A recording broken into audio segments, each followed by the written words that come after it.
a very esteemed vascular surgeon, popular in India and worldwide.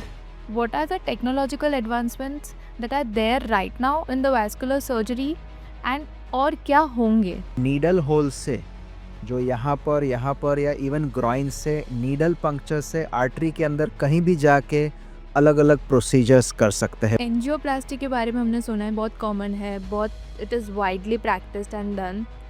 उसमें कोई advancement है अभी? रोल ऑफ फ्लेक्सिबल स्टेंट्स और which are called as vasculomimetic stents. Are these flexible stents difficult to place?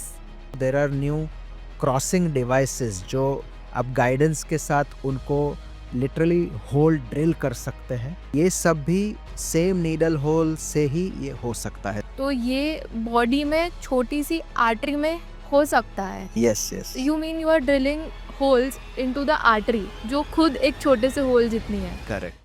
Today we have Dr. Sumit Kapadia, a very esteemed vascular surgeon, popular in India and worldwide. Dr. Sumit, बहुत सारे patients को ये question है, what are the technological advancements that are there right now in the vascular surgery and और क्या होंगे? Along with that, we have already seen technology कैसे improve हो रही है, फोन्स अपग्रेड हो रहे हैं, हर चीज़ अपग्रेड हो रही है। तो I am very sure vascular surgery में भी बहुत सारी ऐसे टेक्नोलॉजिकल अपग्रेड्स आए होंगे and which are actually useful. तो I would like to know more about it and throw some light for our patients. Sure. So vascular surgery initially जो था that was mainly open surgery and lot of the treatments that nowadays we do are now called as minimally invasive procedures or endovascular procedures. So काफ़ी जगह पर हम जो कोई भी procedure stent रखते हैं, एम्बोलाइजेशन करते हैं, there we do not need to put larger cuts और स्टिचेस। ये नीडल होल से जो यहाँ पर या इवन ग्रॉइन से नीडल पंक्चर से आर्टरी के अंदर कहीं भी जाके अलग अलग प्रोसीजर्स कर सकते हैं। बलून एंजियोप्लास्टी है, स्टेंटिंग है, कवर्ड स्टेंट्स है, एम्बोलाइजेशन है, ग्लू थेरेपी है। So there are lot of different things which are now possible only with smaller needle punctures.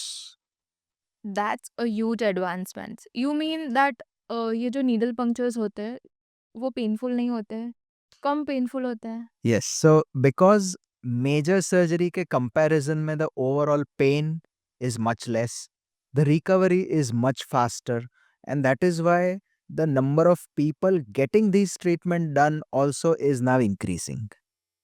Okay. तो एंजियोप्लास्टी के बारे में हमने सुना है, बहुत कॉमन है, बहुत it is widely practised and done. उसमें कोई एडवांसमेंट है अभी? काफ़ी सारे हैं। ड्रग एल्यूटिंग स्टेंट जो हार्ट के लिए हैज़ बिकम कॉमन करेक्ट। कि स्टेंट के अंदर मेडिसिन होती है जो वहाँ ड्रग रिलीज करती है for at least 6 months to 1 year, जिससे रीस्टेनोसिस रीब्लॉकेज के रेट्स कम हो जाते हैं। सो फॉर पेरिफेरल आर्टरीज भी ऐसे ड्रग कोटेड स्टेंट्स की शुरुआत हो गई है। The another advantage or another advancement now is the role of flexible stents or which are called as vasculomimetic stents. ये उसका एक एग्जाम्पल है।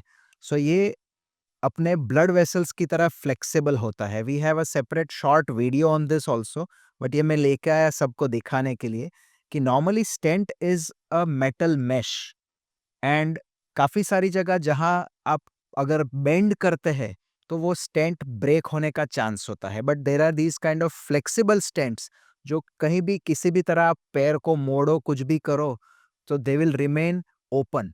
So these flexible stents are another new advancement technology which is being used very regularly now. तो ये जो particular sense है वो comparatively costly होता है? Definitely. See, कोई भी नया एडवांटेज आएगा that will come at a cost, but it has to be weighed against the advantage it brings.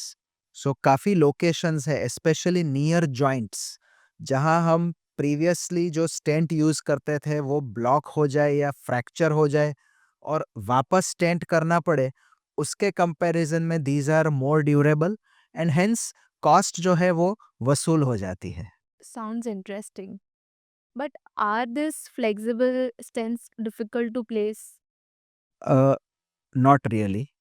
उनका method of packing is a little different, and method of deployment जो खोलना होता है that is a little different, and it takes a little extra time, and the operating surgeon has to be little more careful. But ये सब भी same needle hole से ही ये हो सकता है, so it is not very difficult to do. तो stents तो तभी रख पाते हैं ना अगर हम ब्लॉकेज को क्रॉस कर पाए, पर अगर ब्लॉकेज क्रॉस ही नहीं हुआ तो फिर क्या करते हैं? कई बार ऐसे हार्ड ब्लॉकेजेस होते हैं which are very difficult to cross with normal wires.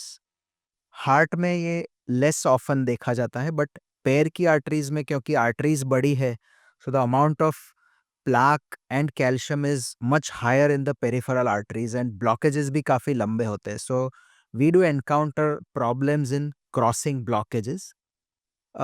अलग अलग टेक्निक्स है जिससे हम ट्राई कर सकते हैं, बट एडवांसमेंट्स की बात करें तो there are new crossing devices जो आप गाइडेंस के साथ उनको लिटरली होल ड्रिल कर सकते हैं।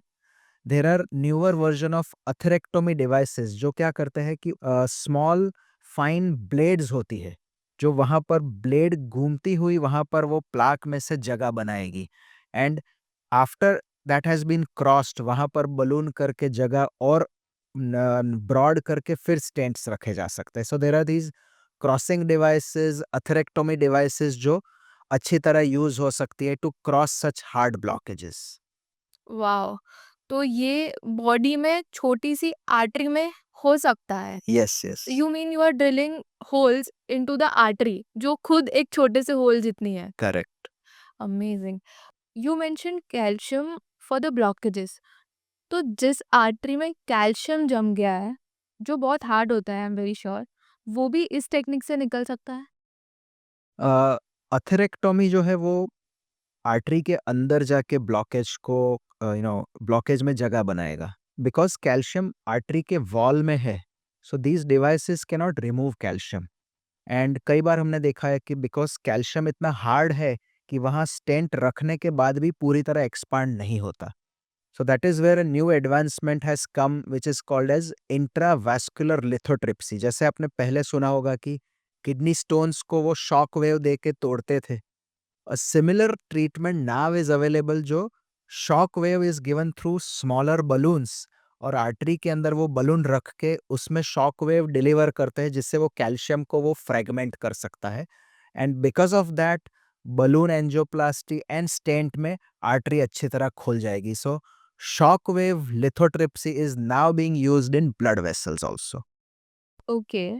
तो फिर जो कॉम्प्लेक्स केसेस होता है लाइक एओर्टिक एन्यूरिज्म, उसके लिए कौन सी टेक्निक्स यूज़ होती है?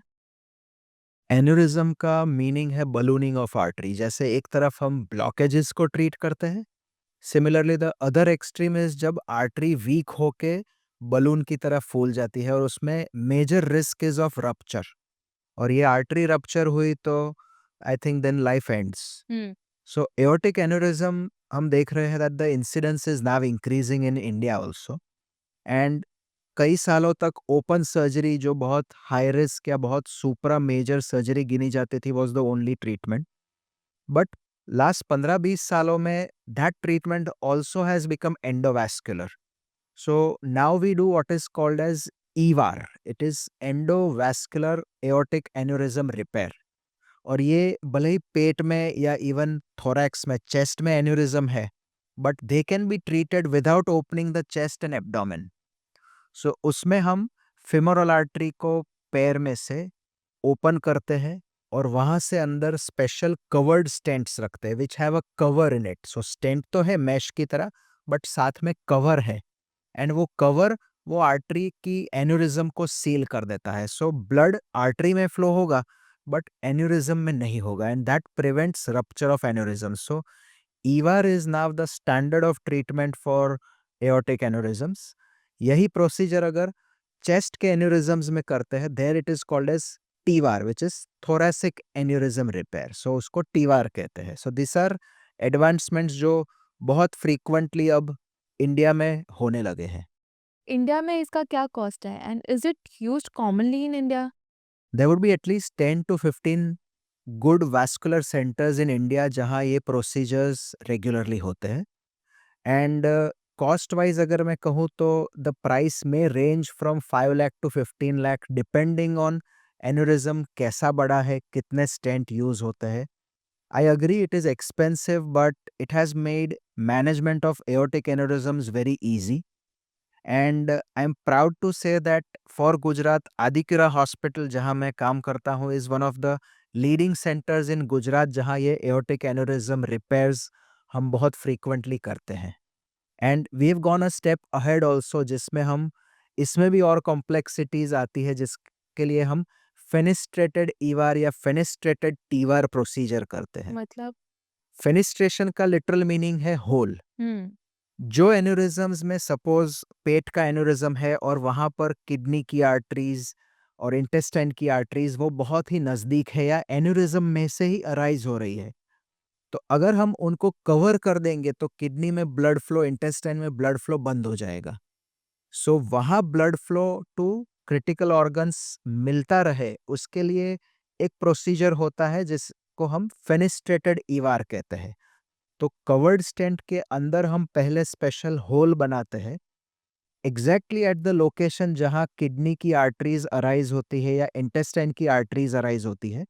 और जब ये डिवाइस हम अंदर प्लेस करते हैं तो बिना पेट पे इंसिजन लगाए, बिना पेट खोले, अंदर से ही हम एक कवर्ड स्टेंट के अंदर दूसरे 1, 2 या 3 स्टेंट्स रख देते हैं, जिसकी वजह से नॉर्मल ऑर्गन्स को ब्लड फ्लो मिलता रहेगा। So this is another of the advancements जो अब आदिक्यूरा में भी अवेलेबल है। तो ऐसे कॉम्प्लेक्स प्रोसीजर्स को कितना टाइम लगता है?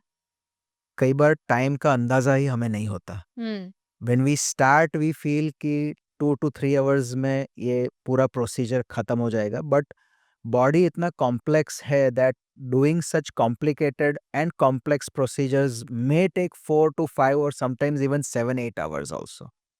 And I am happy to share that कि आदिक्यूरा में we completed 4 such fenestrated aortic aneurysm repairs very recently, and all 4 patients did fine। यही प्रोसीजर के बाद भी second day they are walking and in 3 days they are back home.